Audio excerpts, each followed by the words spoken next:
ವಿಷ್ಣುಮೂರ್ತಿ ದೈವವು ತುಳುನಾಡು ಮತ್ತು ಕೇರಳದ ಗಡಿಭಾಗಗಳಲ್ಲಿ ಆರಾಧಿಸಲ್ಪಡುವ ಅತ್ಯಂತ ಪ್ರಭಾವಶಾಲಿ ವೈಷ್ಣವ ದೈವ.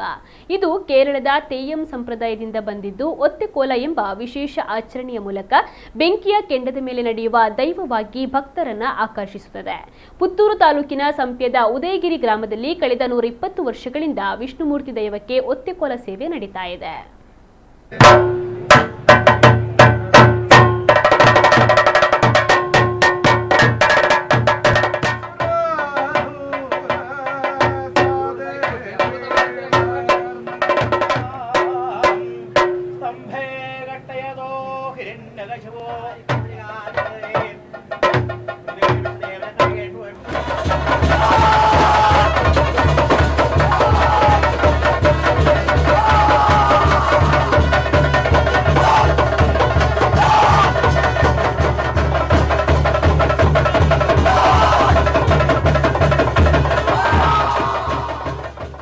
ಕೇರಳದಲ್ಲಿ ಅತಿ ಹೆಚ್ಚು ಪ್ರಚಲಿತದಲ್ಲಿರುವ ವಿಷ್ಣುಮೂರ್ತಿ ದೈವದ ಆರಾಧನೆಯನ್ನ ಪುತ್ತೂರು ತಾಲೂಕಿನ ಆರ್ಯಾಪು ಗ್ರಾಮದ ಸಂಪ್ಯದ ಉದಯಗಿರಿ ಎಂಬಲ್ಲಿನ ಅನ್ನಪೂರ್ಣೇಶ್ವರಿ ದೇವಸ್ಥಾನದ ಪಕ್ಕದಲ್ಲೇ ಇರುವ ವಿಷ್ಣುಮೂರ್ತಿ ದೇವಸ್ಥಾನದಲ್ಲಿ ಗ್ರಾಮದ ಸುಭಿಕ್ಷೆಗಾಗಿ ಒತ್ತೆಕೋಲ ಎಂಬ ಆಚರಣೆಯ ಮೂಲಕ 120 ವರ್ಷಗಳಿಂದ ನಿರಂತರವಾಗಿ ನಡೆಸಿಕೊಂಡು ಬರಲಾಗುತ್ತಿದೆ.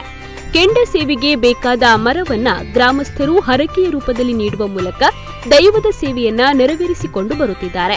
ಅತ್ಯಂತ ಆಕರ್ಷಕ ಮತ್ತು ಭಕ್ತರಲ್ಲಿ ದೈವಿ ಶಕ್ತಿ ಮೂಡಿಸುವ ಈ ಕೆಂಡ ಸೇವೆಯನ್ನ ನೋಡಲೆಂದೇ ಸಾವಿರಾರು ಸಂಖ್ಯೆಯಲ್ಲಿ ಭಕ್ತರು ಆಗಮಿಸುತ್ತಾರೆ ಎನ್ನುತ್ತಾರೆ ದೇವಸ್ಥಾನದ ಅರ್ಚಕ ಪ್ರೀತಂ ಪುತ್ತೂರಾಯ ಅವರು.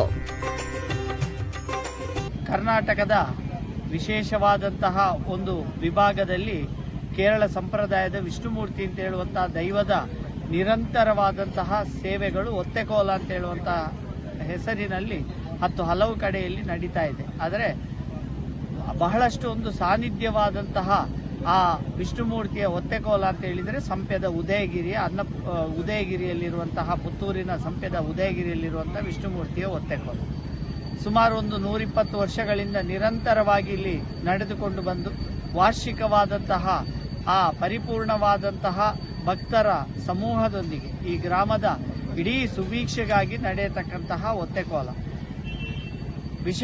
ಇಲ್ಲಿಯ ವಿಶೇಷತೆ ಏನು ಅಂತ ಹೇಳಿದರೆ, ಇವತ್ತಿನವರೆಗೆ ಈ ಒತ್ತೆಕೋಲಕ್ಕೆ ಬರುವಂತಹ ಕಟ್ಟಿಗೆಗಳು ಹರಕೆ ರೂಪದಲ್ಲಿ ಬರುವಂಥದ್ದು.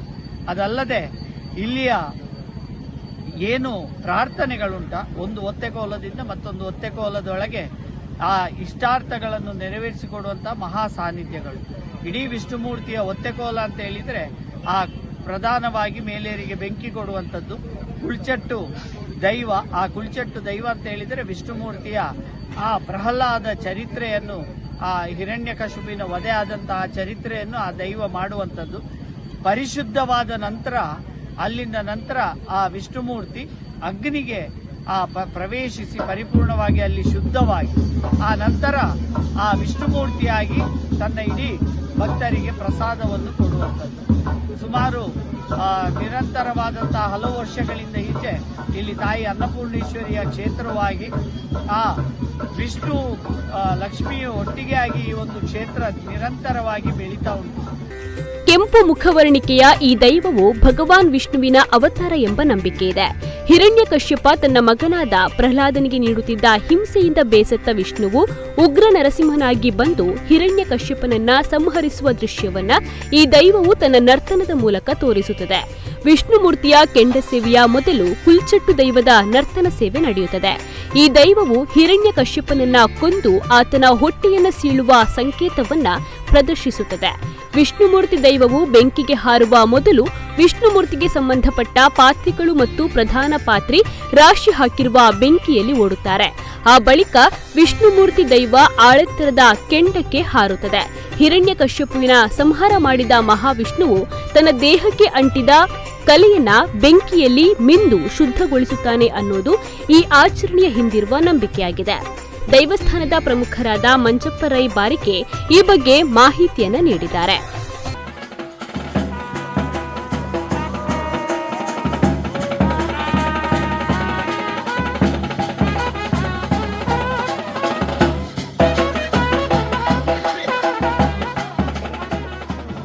ಸಾಧಾರಣ 120 ವರ್ಷದ ಹಿಂದಿನ ಹೋಗ್ತಾ ಇದೆ.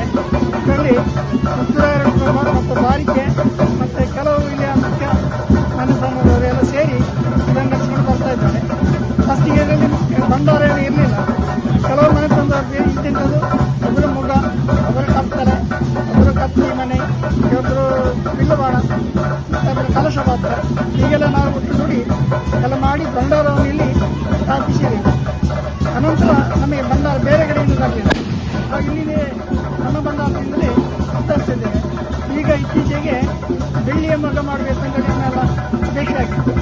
ಅದರ ಪ್ರಕಾರ ಭಕ್ತಾದಿಗಳ ಅನುಗ್ರಹ ಮತ್ತು ನಮ್ಮ ಪ್ರಯತ್ನದಿಂದ ಈ ವರ್ಷ ಬೆಳ್ಳಿಯ ಮಗ ಸಹ ಮಾಡಿಸಿ ದೈವಕ್ಕೆ ಅರ್ಪಿಸುವ ಆಲೋಚನೆ ಇದೆ, ಅದು ನೆರವೇರಿದೆ. ಹಾಗೆ ಈ ವರ್ಷ ಹೊಸದಾಗಿ ಅಂದರೆ ಬೆಳ್ಳಿ ಮಗ ಸಮರ್ಪಣೆ ಅದು ವಿಜೃಂಭಣೆಯಿಂದ ಪಡೆಯಬೇಕೆಂದರೆ ನಮ್ಮೆಲ್ಲರ ಆಶಯ. ವಿಷ್ಣುಮೂರ್ತಿ ದೈವದ ಕೆಂಡ ಸೇವೆ ಮುಗಿದ ಬಳಿಕ ಭಕ್ತರು ಕೋಳಿಯನ್ನ ದೈವಕ್ಕೆ ಹರಕೆಯ ರೂಪದಲ್ಲಿ ಸಲ್ಲಿಸುತ್ತಾರೆ. ವಿಷ್ಣುಮೂರ್ತಿ ದೈವದ ಗಣಗಳಿಗೆ ಕೋಳಿಯನ್ನ ಅರ್ಪಿಸಿದ ಬಳಿಕ ಊರಿನ ಜನ ಅದನ್ನ ಪ್ರಸಾದದ ರೂಪದಲ್ಲಿ ಮನೆಗೆ ಕೊಂಡೊಯ್ಯುತ್ತಾರೆ. ಕೆಂಡ ಸೇವೆಯ 1 ವಾರದ ಮೊದಲೇ ಗ್ರಾಮದ ಜನ ಮಾಂಸಾಹಾರವನ್ನ ತ್ಯಜಿಸಿ ಶುದ್ಧಾಚಾರದಲ್ಲಿ ಇರೋದು ಈ ಗ್ರಾಮದ ಇನ್ನೊಂದು ವಿಶೇಷತೆಯಾಗಿದೆ. ನಮಗೆ ಒಳ್ಳೆ ನಂಬಿಕೆ ಉಂಟು. ನಾವು ಇಲ್ಲಿ ಬಂದು 20 ವರ್ಷ ಆಯಿತು. ನಮಗೆ ಇಲ್ಲಿ ಬಂದ ಮೇಲೆ ನಮಗೆ ನಾವು ಮೇಲೆ ಒಳ್ಳೆದಾಗಿದ್ದೇವೆ. ಪ್ರತಿ ವರ್ಷ ನಾವಿಲ್ಲಿ ಎಲ್ಲ ವರ್ಷ ಕೋಳಿ ಕೊಡ್ತಾ ಇದ್ದೇವೆ ಹರಕೆಯಾಗಿ. ನಾವು ಇಲ್ಲಿಗೆ ಬಂದ ನಂತರ ಒಂದು ಚಿಕ್ಕ ಮನೆ ತಗೊಂಡಿದ್ವಿ, ಆದರೆ ಈಗ ಒಂದು ಸ್ವಲ್ಪ ದೊಡ್ಡ ಮನೆ ಮಾಡಿ ಕಟ್ಟಿಕೊಂಡಿದ್ದೇವೆ. ಮತ್ತೆ ಇಲ್ಲಿ ಪ್ರತಿ ವರ್ಷ ಕೂಡ ನಾವಿಲ್ಲಿ ಕರಸೇವೆ ಮಾಡ್ತಾ ಇದ್ದೇವೆ. ಮತ್ತೆ ದೇವಸ್ಥಾನ ಆಯಿತು, ಅನ್ನಪೂರ್ಣೇಶ್ವರಿ ದೇವಸ್ಥಾನ ಆದ ನಂತರ ಅಂತೂ ನಮಗೆ ಏನೋ ಒಂದು ಉಲ್ಲಾಸ. ಅಂದರೆ ನಮ್ದೊಂದು ಮಹಿಳಾ ಟೀಮ್ ಇದೆ, ಎಲ್ಲರೂ ಬಂದು ಸೇರಿ ಇಲ್ಲಿ ಕೆಲಸ ಮಾಡ್ತೇವೆ. ನಮಗೆ ತುಂಬ ಅಂದರೆ ನಮ್ಗೆ ಮಾತ್ರ ಅಲ್ಲ, ನಮ್ದೊಂದು ಮಹಿಳಾ ಟೀಮಿಗೆ ಇದರಿಂದ ಏನೋ ನಮಗೆ ಒಂದು ಖುಷಿ. ನಾವು ಎನಿಸಿದಂಥ ಕಾರ್ಯಗಳು ಎಲ್ಲ ನಡೆದಿದ್ದೇವೆ. ಇನ್ನೂ ಕೂಡ ಹಾಗೆ ನಾವು ತುಂಬ ದೇವರ ಕೆಲಸ ಮಾಡ್ತೇವೆ. ನಾವು ಹೇಳಿಕೊಟ್ಟು ನಾವು ಇರುವ ತನಕ ನಾವು ಇಲ್ಲಿ ಯಾವುದೇ ಇದು ಮಾಡುವುದಿಲ್ಲ, ನಾವು ಬರ್ತಾ ಇರ್ತೇವೆ, ತುಂಬಾ ಕೆಲಸ ಮಾಡ್ತೇವೆ ಅಂತ. ಸಾಮಾನ್ಯವಾಗಿ ದೈವಗಳ ಕೋಲಗಳಲ್ಲಿ ಹೆಚ್ಚಾಗಿ ದೈವಗಳನ್ನ ಆರಾಧಿಸಿದ್ರೆ ವಿಷ್ಣುಮೂರ್ತಿ ಒತ್ತೆ ಕೋಲದಲ್ಲಿ ಮಾತ್ರ ಸಾಕ್ಷಾತ್ ದೇವತೆಯನ್ನ ದೈವದ ರೂಪದಲ್ಲಿ ಆರಾಧಿಸಲಾಗುತ್ತದೆ. ಇದು ಈ ಆಚರಣೆಯ ವೈಶಿಷ್ಟ್ಯ. ಶರತ್ ಪುತ್ತೂರು, ನಮ್ಮ ಕುಡ್ಲ 24x7.